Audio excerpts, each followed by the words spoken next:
आज स्वर्गीय अरुण काका जगताप यांच्या पुण्यस्मरणार्थ आपणे रामकथा याचं आयोजन करण्यात आलेलं आहे. आपण देखील या रामकथेचं आज इथे एक आनंद घेतलेला आहे. काय सांगा? अत्यंत आनंदाचा क्षण आहे. अपने अपने राम सर्वांना नगरकरांना सुलभ होते. प्रमुख वक्ते असणारे कुमार विश्वासजी यांची वाणी आपणा सर्वांना सुलभ होते. फार महत्त्वाचा क्षण आहे आणि पर्वणी होती 3 दिवसापर्यंत. अक्षय तृतीयेपासून कालचा दिवस आणि आजचा दिवस नगरकरांनी फार लाभ घेतलाय आणि तोच आनंद घेण्याकरता आम्ही पण आज आलो. नमस्कार. आज माननीय कैलासवासी जगताप काका यांचा प्रथम पुण्यस्मरण आहे, त्याच्याबद्दल मी त्यांना श्रद्धांजली वाहतो. आणि आज त्यांच्या त्या प्रित्यर्थ जो संग्राम भैया जगताप आमदार आपले लाडके यांनी जो कुमार विश्वासांचा कार्यक्रम नगर शहरामध्ये ठेवला, तो एकदम अप्रतिम असा एक अनुभव आहे. 500 वर्षाच्या राम मंदिराच्या आंदोलनानंतर कुमार विश्वासांचं हे सांगितलेलं काव्य हे मनाला रोमांचक आणि हर्षक आहे. त्यांचं चरित्र, रामाचं चरित्र हे कायमच चांगलं आहे आणि ते आज आपल्याला माननीय लाडके आमदार संग्राम जगताप यांच्या मार्फत बघायला मिळतंय. त्याबद्दल त्यांचाही धन्यवाद. नगरकरांना एक अनुभूती, एक प्रचिती, एक चांगल्या प्रकारचा अनुभव त्याच्यामुळे आपल्याला मिळालेला आहे. कुमार विश्वासांच्या जिभेवर मा सरस्वतींचाच वास आहे असा जणू प्रत्यय आपल्याला येतो. त्याबद्दल सर्वांचा धन्यवाद. नमस्कार. मी ज्यावेळेस या कथेचं मला समजलं त्यावेळेस मी बीडवरून ही कथा ऐकण्यासाठी नगरला आलो. खरं तर कुमार विश्वास हे माझे अत्यंत आवडते कवी आहेत आणि कुमार विश्वास यांच्याबद्दल सांगायचं झालं तर कुमार विश्वास यांना ज्यावेळेस विचारण्यात आलं होतं की तुमचे जे आदर्श कवी कोण असतील, तर त्यांनी ना विदा करंदीकर सांगितले, ना दुसरे कोणतेच कवी सांगितले नाहीत. त्यांनी सांगितले की संत तुकाराम हे माझे आदर्श कवी आहेत. आणि ज्यावेळेस कुमार विश्वास म्हणजे त्यांचा ज्यावेळेस पूर्वीचा काळ होता, त्यावेळेस ते म्हणायचे की मी भविष्यात मोठं होऊन कवी होणार आहे, तर त्यावेळेस लोक त्यांना वेड्यात काढायचे. आज त्या माणसासाठी एवढी पब्लिक इथं जमा केली, त्या माणसाची ताकद आहे. आणि काका असतील, त्यानंतर संग्राम भैया असतील, यांचं हिंदुत्व हे अख्ख्या महाराष्ट्राला माहिती आणि कुमार विश्वास काय आहेत हे अख्ख्या भारताला माहिती. आज बीड, त्याच्यानंतर बीडच्या आजूबाजूचे आणि अहिल्यानगरच्या आजूबाजूचे, पुण्याचाही काही भाग असेल, इथली सर्व लोक आज कुमार विश्वास यांना ऐकण्यासाठी आले आणि स्वर्गीय काका आहेत, काकाच्या माध्यमातून सगळ्यांना तो आनंद देता आला आणि एक हिंदुत्वाची जाण म्हणून आदरणीय संग्राम भैयांनी हा कार्यक्रम आयोजित केला. त्याबद्दल भैयांचेही मनपूर्वक आभार. माझ्या आयुष्यातला हा पहिलाच कार्यक्रम आहे आणि अति आनंदाने झालेला आहे. जगताप कुटुंबांनी जे कार्यक्रम ठेवला तो हिंदू समाजाच्या रक्षणासाठी. विश्वास भारती हे मी काय पाहिलेले नव्हते, फक्त पेपर मध्ये वाचायचे. अशा माणसांची कथा ऐकली म्हणजे जीवनात काहीतरी कायापालट होती आणि आपण सगळ्यांनी साथ दिली, त्यामुळे कार्यक्रम अति उत्तम झाला. अशा मंडळींनी कैलासवासी अरुण काका जगताप हे गेले, हे फार जिव्हाळ्याचे होते. आणि त्याच्यानंतर संग्राम भैया, सचिन भैया, त्यांची जी जगताप फॅमिली, दीपक शेठ कॉन्ट्रॅक्टर, विकी शेठ यांनी जे नगरकरावर प्रेम केलेलं आहे, असंच महाराष्ट्रावर प्रेम ठेवा. त्यांना आमच्या शुभेच्छा. आतापर्यंत कोणत्याही राजकीय पुढाऱ्यांनी असा प्रोग्राम केला नाही. मन मोकळं भूताना भविष्य असा प्रोग्राम झालाय. मी आतापर्यंत कधी बघितलं नाही असा एवढा खास नियोजन आणि पद्धतशीर. खरं जय श्रीराम म्हणायची. आता रामकथा ऐकली आहे, रामकथा ऐकून काही तुम्ही तुमच्या जीवनात बदल करणार आहात का? हो. नक्की काय करणार? काय नाही, ते म्हणले तसं राम आणि भरत सारखं राहावं लागत. हा. नमस्कार. अहिल्यानगर मध्ये संग्राम भैया जगताप व सचिन भैया जगताप यांनी जी रामकथा ठेवलेली आहे, ही रामकथा म्हणजे अहिल्यानगर मध्ये जसं काय रामच अवतरले आहे नगर शहरामध्ये, असं भक्तिमय वातावरण या दोन्ही भावांनी केलेलं आहे. तरी मी त्यांना आणि काकांचा प्रथम पुण्यस्मरण असल्यामुळे रामकथा ही भरपूर एकदम एक नंबर झालेली आहे.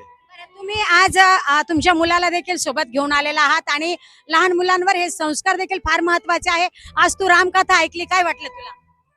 आज खूप छान वाटलं या भूमीमध्ये की सचिन जगताप आणि संग्राम जगताप यांनी ही रामकथा आयोजन केलं. सिस्टमॅटिकली सगळं होतं, पद्धतशीर सगळं सिस्टमॅटिक, बॉडीगार्ड्स आणि हे सगळं एकदम सिस्टमॅटिक होतं.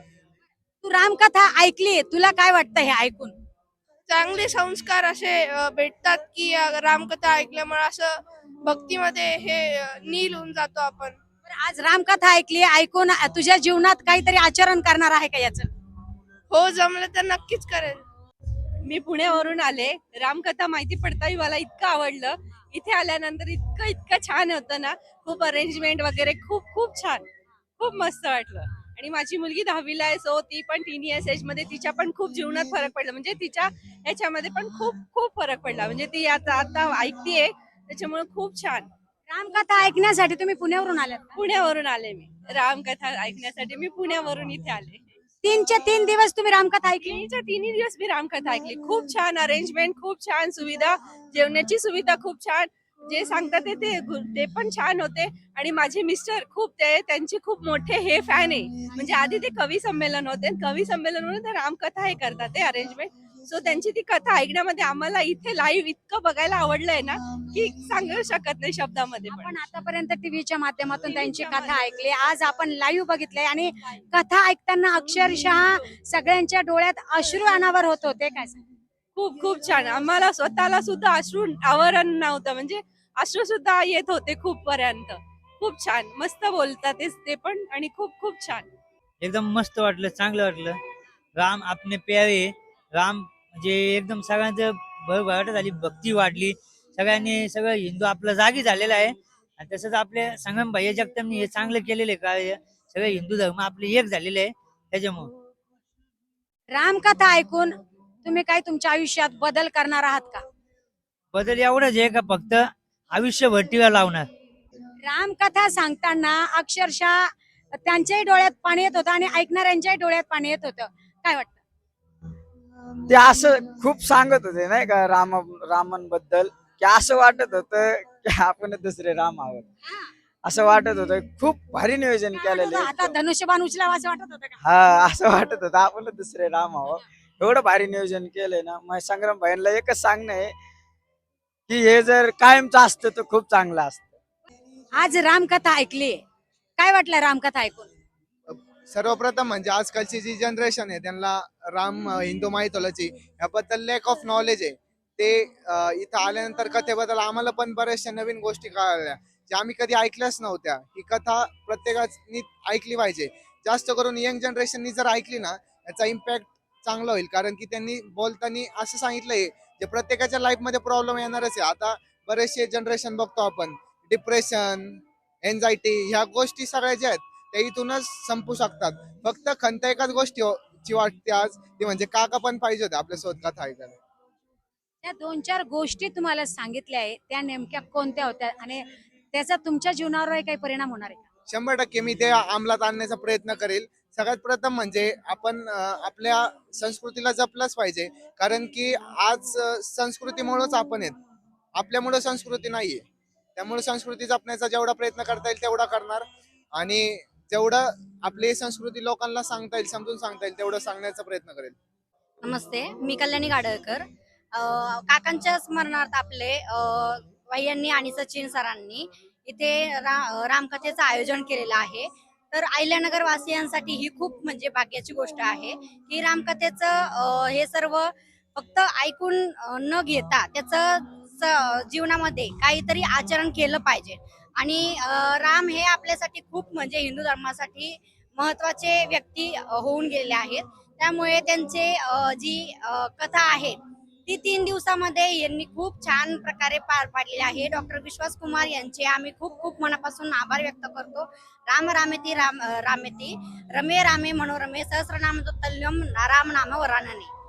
नमस्कार. आज आपल्या अहिल्यानगरमध्ये आज अरुण काका जगताप यांच्या पुण्यस्मरणानिमित्त आज आपल्या अहिल्यानगरमध्ये रामकथा ठेवण्यात आली आहे.